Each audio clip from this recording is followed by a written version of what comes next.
Of course, we're talking about the general election, and we have that European election coming up. You might have had sight of an article in today's Times newspaper.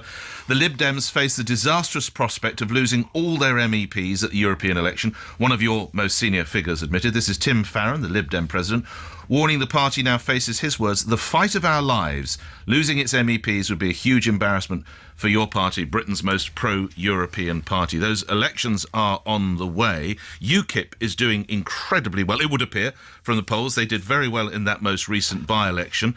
They seem to be in tune with the British public, don't they, Mr. Clegg? Well, look, at least, I of course disagree with Nigel Farage and UKIP, but at least they've got a clear position, which is they want to yank the United Kingdom out of the European Union. The same can't be said of the Conservatives, who, sort of split and flirting with exit, but not really saying so openly, and Labour, who don't really have their courage of their convictions on this.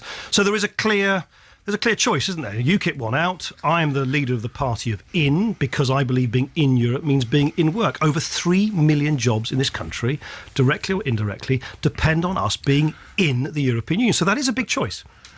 But something about their message is clearly working. If you look at the most recent by-election, they did pretty well. You, I think, would accept that it was a disappointing night, if not a wipeout. I've got Nigel Farage sitting in that very seat tomorrow. He's going to tell me how UKIP is in tune with the public. He's going to tell him how they're on the march. He's going to tell me how they're looking forward to May. And you guys, even your president, seems to be beating a sort of retreat.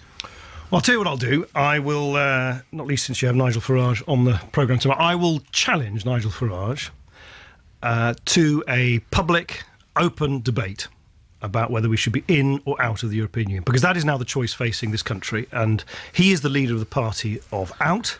I'm the leader of the party of in, and I think it's time we now have a proper public debate so that the public can listen to the two sides of the argument and judge for themselves. OK, so you're saying when Nigel Farage is there this time tomorrow, you're ready for the debate, we'll host it here, we'll take calls from around the country, and you'll do it live? If Nigel Farage is either listening or looking at Indeed, yes, we've got those this programme, I hope he would take up my challenge to debate once and for all publicly: should we be in the European Union, which I believe means that we have more people in work would otherwise be the case.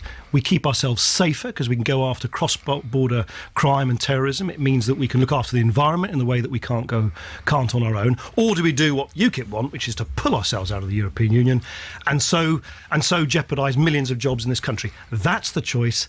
Let's have the debate out in the open, and I'm very happy and very keen to debate that with Nigel Farage directly. Well, speaking on behalf of LBC, I've taken the decision. We're equally as keen, and let's see if we can put it on LBC. That question will be put to Nigel Farage. Deputy Prime Minister will let you know. Let's see what he says. Mr. Farage, it is very much over to you. The ball is in your court.